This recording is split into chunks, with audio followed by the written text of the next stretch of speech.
तो नमस्कार, सुस्वागतम, आभार। आज आपके लिए लेकर के आया हूं मैं एक बहुत ही इंटरेस्टिंग रियल इंसिडेंट। आज की एक कहानी जो मैं आपके लिए लेकर के आया हूं, इस कहानी को सुनकर आपको बहुत रोमांच भी होगा, भूतिया एंगल भी इसको दे सकते हैं, क्राइम का एंगल भी इसको दे सकते हैं, लेकिन आज की स्टोरी आपको पसंद आने वाली है, इतना मेरा विश्वास है। और आप इसको कहानी को ध्यान से सुने, इसमें जो फैक्ट्स मैं आपको बताऊंगा उन पर गौर करें। अगर आप कहानी देख रहे हैं तो रिक्वेस्ट है कि वीडियो को स्किप ना करें और कहानी आराम से सुनें। कहानी अगर आपको पसंद ना आई तो मैं खुद बोल रहा हूं, चैनल को अनसब्सक्राइब कर देना, वीडियो को डिसलाइक भी कर देना। तो चलिए बात करते हैं कहानी की। आज जो मैं कहानी आपको सुनाने वाला हूं, ये कहानी चीन शहर की है। चीन में बीजिंग की ये कहानी है और ये कहानी एक बस की है। एक बस रात में गायब हो जाती है, जिसमें मुसाफिर भी चढ़ते थे।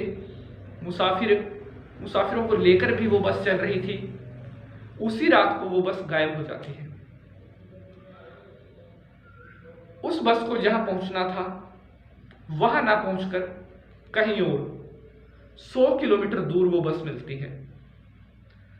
बस किस हालत में मिलती है, बस वहां कैसे पहुंची, इस पूरी कहानी के अंदर क्या है, अब मैं आपको बताऊंगा। तो चलिए अब आज की स्टोरी शुरू कर लेते हैं। चीन में ये कहानी आज भी सुनाई जाती है, वेबसाइट पे, न्यूज पोर्टल पे। अब तो आप स्वयं भी इसको यूट्यूब पे देख सकते हैं। कोई इसको भूतिया पहेली कहता है, पुलिस के लिए भी ये पहेली है। और लगभग 26 साल पहले की ये कहानी है। 26 साल पहले का ये एक हादसा है और आज तक चाइनीज पुलिस भी इसको सुलझा नहीं पाई है। चीन में इस कहानी को कई नामों से जाना जाता है। The midnight bus, the bus to fragrant, route number 375, ये नाम है जिनसे इस कहानी को पहचाना जाता है। अब लगभग ये कहानी है 14 नवंबर 1995 की, 14 नवंबर 1995 की। नवंबर का महीना, ठंड बहुत ज्यादा, और उस रात ठंड कुछ ज्यादा ही थी। कहानी शुरू होती है बीजिंग शहर से। ये बस जहां से चलती है, जो इसका डिपो है, वो yuan Ming yuan bus terminus, वहां से ये बस चलती है। और इस बस को जियानशिंग पहुंचना था। जो इसका लास्ट स्टॉप था वो जियांगशान था, फ्रैग्रेंट हिल्स। और उस रात की ये लास्ट बस थी, बस नंबर 375, उस रात की ये आखिरी बस थी। और बस अपने तय समय पर चलती है।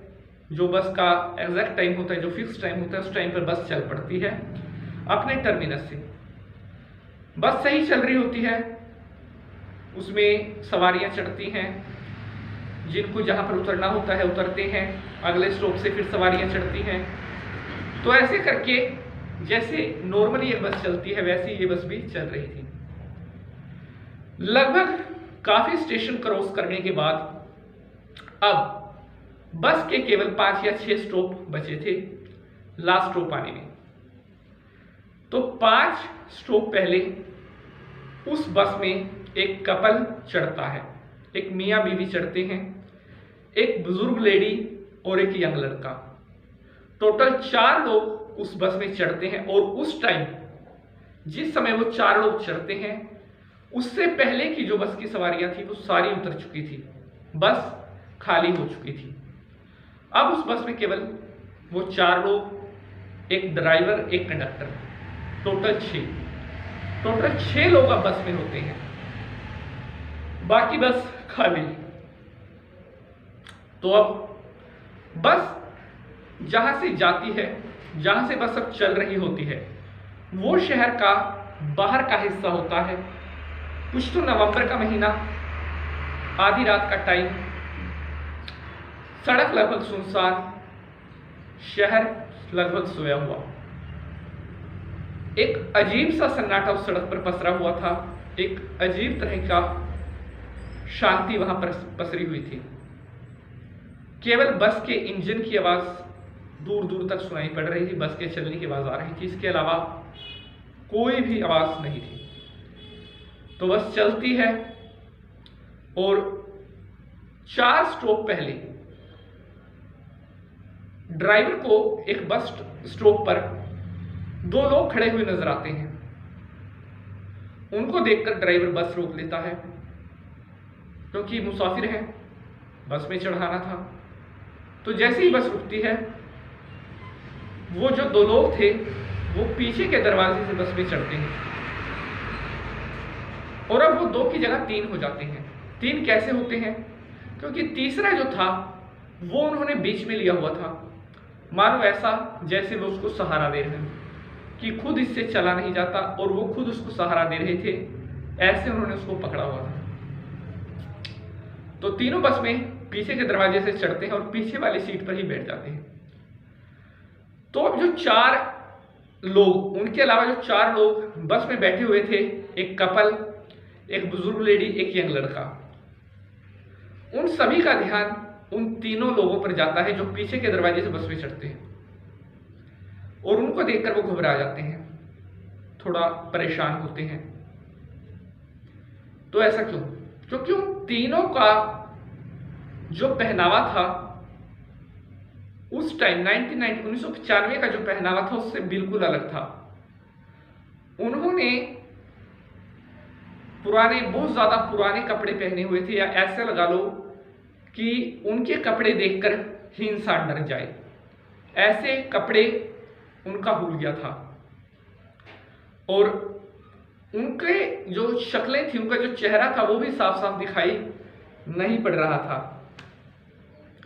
तो उन चारों का ध्यान उन पर खींच जाता है और वो थोड़ा डर भी जाते हैं। क्योंकि सपोज करो, एक एग्जांपल है, रात को अगर आप कहीं ट्रैवल कर रहे हैं, अगर आपकी बस खाली है और कहीं से कोई ऐसी सवारी चढ़ती है जो ठीक नहीं है, जिसके हाव भाव ठीक नहीं है, जिसकी हरकतें ठीक नहीं है, रात का टाइम, तो अमूमन सी बात है आप उसको देख करके जरूर डरेंगे। अगर बस में भीड़ हो, बस भरी हुई हो, तब कोई डर नहीं होता। तो ऐसा ही उन 4 लोगों के साथ भी हुआ। वो उनको देखकर डर जाते हैं, लेकिन बस चल पड़ती है। अगले स्टॉप पर वो जो कपल था, जो हस्बैंड वाइफ थे, वो उतर जाते हैं और अब बस में केवल वो बुजुर्ग लेडी, यंग लड़का, ड्राइवर, कंडक्टर और वो जो 3 पीछे बैठे हुए थे। बस में अजीब तरह की खामोशी, एक अजीब तरह का डर था। तो बस चल पड़ती है। अब जो बुजुर्ग महिला थी वो बस में बीच की सीट पर बैठी हुई थी, उससे आगे यंग लड़का बैठा हुआ था। जो बुजुर्ग महिला थी उसका ध्यान बार बार पीछे जा रहा था, क्योंकि उसको एक अजीब तरह की बेचैनी लगी हुई थी, या एक अजीब तरह का शक उन तीनों पर बना हुआ था जो पीछे बैठे थे। ऐसे में क्या होता है, बुजुर्ग महिला बहुत जोर जोर से चिल्लाने लगती है। तो उनकी चीखें सुनकर जो लेडी कंडक्टर थी वो आ जाती है और पूछती है कि क्या हुआ। तो बुजुर्ग महिला कहती है कि इस लड़के ने मेरा पर्स चुराया है, और ऐसा कहकर के वो बुजुर्ग महिला जोर जोर से चिल्लाने लगती है, उस लड़के को डांटने लगती है। कंडक्टर उसको बार बार समझाती है कि ऐसा नहीं हो सकता, ये आपसे आगे वाली सीट पर बैठे, लेकिन बुजुर्ग महिला नहीं मानती। वो बोलती है कि अगले स्टॉप आने पर आप बस को रोक देना, मुझे इसको पुलिस में देना है। लाख समझाने के बाद भी जब वो बुजुर्ग महिला नहीं मानती, तो ड्राइवर परेशान होकर अगले स्टॉप पर बस रोक देता है और वो बुजुर्ग महिला उस लड़के का हाथ पकड़ करके उसको नीचे उतार देती है। तो दोनों नीचे उतर जाते हैं, बस चली जाती है। तो अब वो लड़का कहता है कि यहाँ पर तो कोई पुलिस स्टेशन नहीं है और मैंने आपका पर्स भी नहीं चुराया। तो बुजुर्ग महिला कहती है कि ऐसा कुछ भी नहीं है, ना तुमने मेरा पर्स चुराया है और ना ऐसी कोई बात है, मैंने तुम्हारी जान बचाई है। यह सुनकर लड़का थोड़ा हैरान होता है कि अभी तो आपने मेरे ऊपर इतना बड़ा इल्जाम लगाया, लास्ट वाली बस निकाल दी, अब मैं घर कैसे जाऊंगा, और अब आप कह रही हैं कि आपने मेरी जान बचाई, तो ऐसा कैसे? तो बुजुर्ग महिला कहती है कि जो 3 लोग बस में चढ़े थे, जो तुमने देखे थे कि हाँ मैंने देखे थे, उन लोगों पर मुझे शक था और मैं लगातार उनको ही देख रही थी, बार बार मैं उनको देख रही थी, और बस में मैंने कुछ ऐसा देखा जिससे देखकर मेरे होश उड़ गए। तो लड़का पूछता है ऐसा क्या? तो बुजुर्ग महिला कहती है कि बस में जब वो बैठे हुए थे तो मैं उनको बराबर देख रही थी, बीच में एक बार हवा चली तो उनके कपड़े उड़े, जैसे ही उनके कपड़े उड़े तो मैंने देखा उन तीनों के पैर नहीं थे। तो इतना सुनते ही लड़का थोड़ा हंसता भी है और कहता है कि ऐसे कैसा हो सकता है, आपकी उम्र हो गई है, आप बुजुर्ग हो गए हैं, आप कुछ भी देखती हैं। तो महिला कहती है कि ऐसा कुछ नहीं है, मेरी इतनी उम्र हो गई है, इतना तजुर्बा हो गया है कि मैंने जो देखा है वो लगभग सच है। तो उनके बीच में काफी देर तक बहस चलती है। तो वो पुलिस स्टेशन जाते हैं, पास में ही एक पुलिस स्टेशन है, वहां पर जाते हैं। वहां पर जाकर पुलिस को ये सब बताते हैं। पुलिस भी उनकी बातों को हल्के में लेती है और कहती है कि कोई बात नहीं, चलो हम देखेंगे, ऐसा क्या करके वहां से उनको भेज देती है। तो बुजुर्ग महिला अपने घर और यंग लड़का अपने घर चले जाते हैं, बात आई गई हो जाती है। अब अगली सुबह होती है 15 नवंबर। उस बस को अपने डिपो में पहुंचना था, लेकिन वह बस अपने डिपो में नहीं पहुंचती। तो जो डिपो के मैनेजर होते हैं, जो वहां के कार्यकर्ता होते हैं, वो परेशान होते हैं कि एक बस जिसको अपने डिपो में पहुंचना था वो नहीं पहुंचती है, बस कहाँ गई। काफी कार्रवाई होती है, पुलिस में उसकी रिपोर्ट देते हैं और उस पुलिस स्टेशन में भी उसकी रिपोर्ट जाती है जहां पर बुजुर्ग लेडी और यंग लड़के ने रात को अपनी बात बताई थी। तो अब उन पुलिस वालों को भी उस बुजुर्ग लेडी और यंग लड़के की बात याद आती है जो रात में उन्होंने बताई थी। अब पुलिस थोड़ी चौकन्नी होती है, दोबारा उस बुजुर्ग लेडी और लड़के को बुलाती है। उनका एड्रेस उन्होंने नोट कर दिया था। उनको बुलाती है और दोबारा उनसे फिर पूछती है कि एग्जैक्ट बताओ उस रात को क्या हुआ था। तो लेडी बताती है कि वो 2 या 3 कपल 3 चढ़ते हैं, उनके कपड़े उड़ते हैं, उनके पैर नहीं होते, मैं लड़के से लड़ती हूँ, उसको उतारती हूँ, तो ऐसे ऐसे वाक्य होता है। तो फिर ऐसे करके पुलिस सारा वाकया अब सर्च करती है, बस नहीं मिलती। अगले दिन 16 नवंबर को पुलिस के पास एक सूचना आती है कि फ्रेग्रेंट हिल्स 100 किलोमीटर दूर नदी में एक बस डूबी हुई है। तो चाइनीज पुलिस वहां पहुंचती है और वहां पर एक बस डूबी हुई थी और वो बस वही थी, रूट नंबर 375। बस को बाहर निकाला जाता है और बस में से टोटल 5 लाशें निकलती हैं। ड्राइवर, कंडक्टर और 3 वो जो चढ़े थे, अजीब लोग। लेकिन वो 5 लाशें भी अजीब थी, क्योंकि जो ड्राइवर और कंडक्टर की लाश थी वो तो ठीक अवस्था में थी, लेकिन जो वो 3 लाशें थी वो लगभग सड़ चुकी थी। उनका जब पोस्टमार्टम होता है तो ये बात सामने आती है कि ये लाशें, इनकी मौत कई साल पहले हो चुकी थी। तो ऐसा कैसे हो सकता है? जब वो तीनों रात को बस में चढ़े तो उनकी जो लाश थी वो इतनी कैसे सड़ गई? तो क्या वो जो बस में चढ़ी थी वो कोई लाशें ही चढ़ी थी, क्या था? और इसके अलावा बस जहां उसको पहुंचना था वहां से 100 किलोमीटर दूर कैसे पहुंच गई? और हैरानी की बात, जब जो बस डिपो के मालिक थे उनसे पूछा जाता है तो वो कहते हैं कि बस वहां तक पहुंच ही नहीं सकती थी, क्योंकि बस में जो डीजल भरा जाता है वो केवल उतना ही भरा जाता है जहां से लेकर जहां तक बस को रूट तय करना होता है, और बस का जो डीजल भरा जाता है वो केवल डिपो में ही भरा जाता है।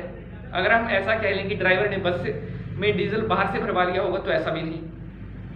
सरकारी बसों का जो डीजल है वो डिपो में ही भरा जाता है, और डिपो में जो डीजल भरा जाता है वो 10-12 किलोमीटर का एक्स्ट्रा भरा जाता है, फिर भी 100 किलोमीटर तक बस नहीं पहुंच सकती थी। तो जब पुलिस उस बस का डीजल टैंक खोलती है तो उसमें डीजल की एक बूंद भी नहीं होती, लेकिन उसमें सारा खून भरा होता है। डीजल की जगह उस बस के डीजल टैंक में खून भरा होता है। अब खून पे तो बस चलेगी नहीं। तो ये सारे सवाल कि बस में इतनी दूर कैसे पहुंची और वो 3 लोग कौन थे, आज तक ये पहेली अनसुलझी है। चाइनीज पुलिस, चाइनीज गुफ्तगू भी तथ्य को आज तक सुलझा नहीं पाई कि उस बस में उस रात को क्या हुआ। तो उम्मीद करता हूं आपको स्टोरी पसंद आई होगी। अगर अच्छी लगी है तो इसे लाइक शेयर जरूर करना है। आज के लिए बस इतना ही। अगले एपिसोड में किसी नए विषय के साथ मुलाकात होगी। तब तक के लिए जय।